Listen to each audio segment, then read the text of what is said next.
आजपासून विधिमंडळाचं अर्थसंकल्पीय अधिवेशन विविध मुद्द्यांवरून विरोधक सरकारला घेरण्याच्या तयारीत।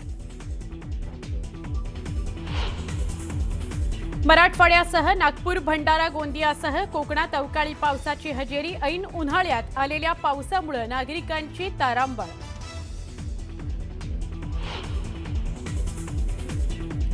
नागपुरामध्ये रात्री झालेल्या पावसामुळे शेकडो पोती धान्याचं नुकसान। अवकाळी पावसाचा अंदाज असूनही धान्याची पोती उघड्यावर ठेवल्याचा प्रकार।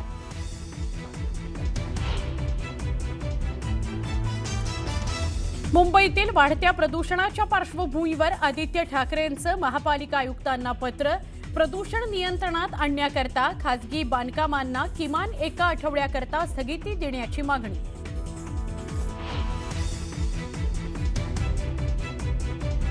नागपूरमध्ये भरधाव कारची महिलेला धडक। भरधाव कारच्या धडकेत महिलेचा मृत्यू।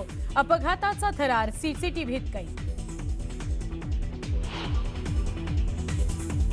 काश्मीरमध्ये सुरक्षा दलांची मोठी कारवाई। किश्तवाडमध्ये जैशचा कमांडर सैफुल्लासह 3 दहशतवाद्यांचा खात्मा।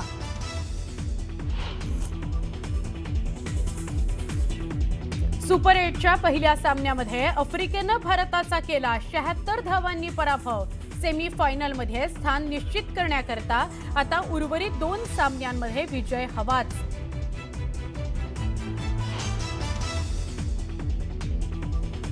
आणि अमेरिकेचे अध्यक्ष ट्रम्प यांच्या फ्लोरिडामधील खासगी रिसॉर्टमध्ये घुसखोरीचा प्रयत्न। एका सशस्त्र हल्लेखोराचा केला खात्मा।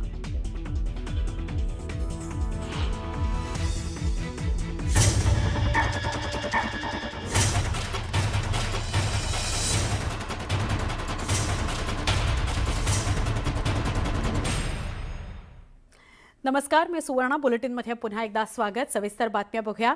आजचा दिवस जरा महत्त्वाचा आहे, कारण विधिमंडळाचं अर्थसंकल्पीय अधिवेशन सुरू होत आहे। 25 फेब्रुवारीला अर्थसंकल्प सादर केला जाईल। या अधिवेशनामध्ये विरोधक विविध मुद्द्यांवरून सत्ताधाऱ्यांना घेरण्याच्या तयारीत आहेत। अजित पवार यांचा विमान अपघात, पार्थ पवार यांना मुंढवा जमीन प्रकरणामध्ये मिळालेली क्लीन चिट, मंत्रालयातील लाचखोरी प्रकरण यासह इतर असे अनेक मुद्दे आहेत ज्यांना विरोधकांना आयतं कोलीत मिळाले आणि सरकारला ते घेरू शकतात। मंत्रालयातील लाचखोरी प्रकरणात अन्न आणि औषध प्रशासन मंत्री नरहरी झिरवाळ यांच्या राजीनाम्याची मागणी विरोधी पक्षातील महाविकास आघाडीने केलेली आहे। त्यामुळे विरोधक सत्ताधाऱ्यांना कोंडीत पकडण्याची शक्यता आहे।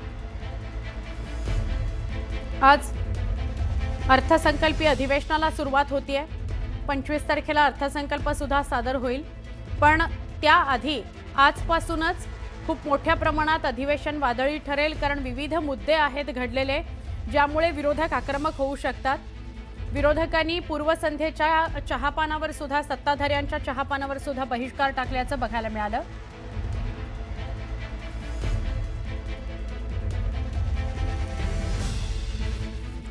या सगळ्याविषयी आपण अधिक बोलूया। आमचे सहकारी प्रतिनिधी तुषार उपनवर आपल्या सोबत आहेत, त्यांच्याशी। तुषार, आज अर्थसंकल्पीय अधिवेशनाला सुरुवात होईल, काय अधिक माहिती, काय मुद्दे असतील विरोधकांकडे? सुवर्ण, अर्थसंकल्पीय अधिवेशनाचा आजचा पहिला दिवस असणार आहे। पहिल्या दिवशी राज्यपाल आचार्य देवव्रत यांच्या अभिभाषणाने आजच्या अर्थसंकल्पीय अधिवेशनाला सुरुवात होईल। त्यानंतर मुख्यमंत्री देवेंद्र फडणवीस आज सभागृहामध्ये उपमुख्यमंत्री सुनीत्रा पवार यांचा आपल्याला परिचय करून देताना पाहायला मिळतील आणि त्यानंतर आज सभागृहामध्ये शोक प्रस्ताव मांडण्यात येईल। आजचा शोक प्रस्ताव दिवंगत उपमुख्यमंत्री अजित पवार यांचा शोक प्रस्ताव असणार आहे। या शोक प्रस्तावावरती सर्वपक्षीय नेते आज आपल्याला भाषण करताना पाहायला मिळणार आहेत। एकीकडे शोक प्रस्ताव मांडला जाणार आहे, तर दुसरीकडे विरोधकांनी कालच आपला चहापानावरती बहिष्कार टाकताना पाहायला मिळालेला आहे। जिल्हा परिषद निवडणुका, अजित पवारांचा झालेला विमान अपघात आणि त्यानंतर असणारं हे अर्थसंकल्पीय अधिवेशनात आपल्याला वादळी ठरण्याची शक्यता आहे। विरोधक आपल्याला सरकारला विविध मुद्द्यांवरती धारेवर धरण्याची दाट शक्यता आहे। मात्र सरकार विरोधकांना नेमकं कशा प्रकारे उत्तर देत आहे याकडे देखील सर्वांचं लक्ष लागल्याचं पाहायला मिळतंय। मात्र आजचा दिवस हा उपमुख्यमंत्री अजित पवार यांच्या शोक प्रस्तावावरती विविध नेते आपल्याला त्यांच्या आठवणी जागवताना पाहायला मिळणार आहेत आणि त्याचप्रमाणे सर्वपक्षीय जेव्हा या संदर्भातली भाषणं होतील तेव्हा नेमकं अजित पवारांसंदर्भामध्ये कोण नेमकी काय मतं व्यक्त करतात याकडे देखील सर्वांचं लक्ष लागलेलं आहे. तर नक्की. दुसरीकडे विरोधक आपल्याला विधिमंडळाच्या पायऱ्यांवरती विविध मुद्द्यांवरती सरकार संदर्भात आपल्याला घोषणाबाजी करताना पाहायला मिळतील. त्या संदर्भात नेमकं सरकार काय उत्तर देणार याकडे देखील सर्वांचं लक्ष लागल्याचं पाहायला मिळते. नक्की सुवर्णा. नक्की तुषार, धन्यवाद आपण माहिती दिलीत त्याबद्दल. नागपूर शहरासह विदर्भातल्या अनेक भागात मुसळधार पावसानं हजेरी लावली. रात्री झालेल्या पावसामुळे शहरातील काही घरांचं नुकसान झालंय. या पावसामुळे शहरातील अनेक भागांमध्ये झाडं उन्मळून पडण्याच्या घटना घडल्या. या अवकाळी पावसाचा पिकांना सुद्धा फटका बसलाय. नागपुरातील मनीष नगर अंडरपासमध्ये पावसाचं पाणी सुद्धा साचलेलं बघायला मिळालं. आमचे प्रतिनिधी उदय तिमांडे यांच्याशी आपण अधिक बोलूया. उदय, अचानकपणे पावसाची हजेरी बघायला मिळते नागपुरामध्ये, काय सांगाल?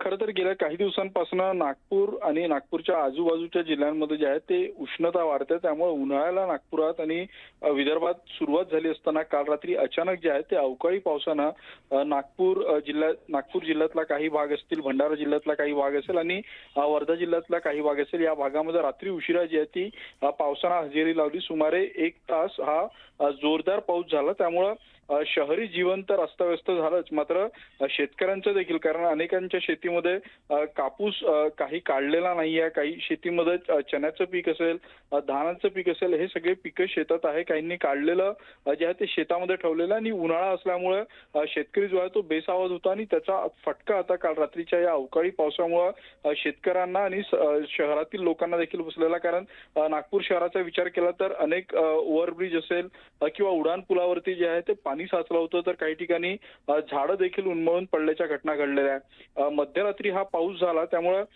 अनेक लोक बेसावध होते आणि त्यामुळे त्यांची तारांबळ उडाल्याचं देखील पाहायला मिळालेलं आहे. काल रात्री पाऊस येईल याची पूर्वसूचना हवामान विभागाकडून अनेक ठिकाणी देण्यात आली नव्हती. त्यामुळे याच दृष्टीनं नागरिक तयार नव्हते.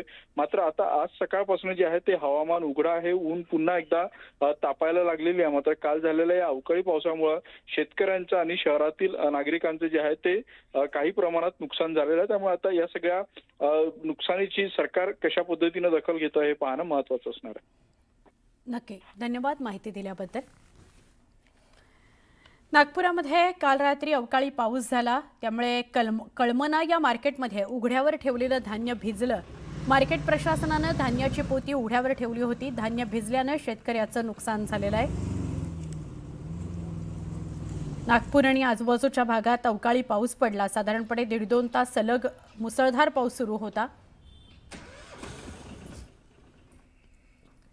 भंडारा जिल्ह्यामध्ये सकाळपासूनच अचानक पावसाला सुरुवात झाली. ढगांचा गडगडाट झाला आणि मग जोरदार सरी बरसायला लागल्या. वातावरणामध्ये बदल झालाय, मात्र या अवकाळी पावसामुळे शेतकऱ्यांमध्ये चिंतेचं वातावरण आहे. लातूर शहर आणि जिल्ह्यात पहाटे अवकाळी पावसानं हजेरी लावली. हवामान विभागानं व्यक्त केलेल्या अंदाजानुसार लातूर शहरासह जिल्ह्यातील काही भागात मध्यम ते हलक्या स्वरूपाचा पाऊस झाला. कालच हवामान विभागानं लातूर जिल्ह्याकरता येलो अलर्ट दिला होता. त्यानुसार वादळी वाऱ्यासह हलक्या ते मध्यम पावसाची शक्यता वर्तवण्यात आली आहे.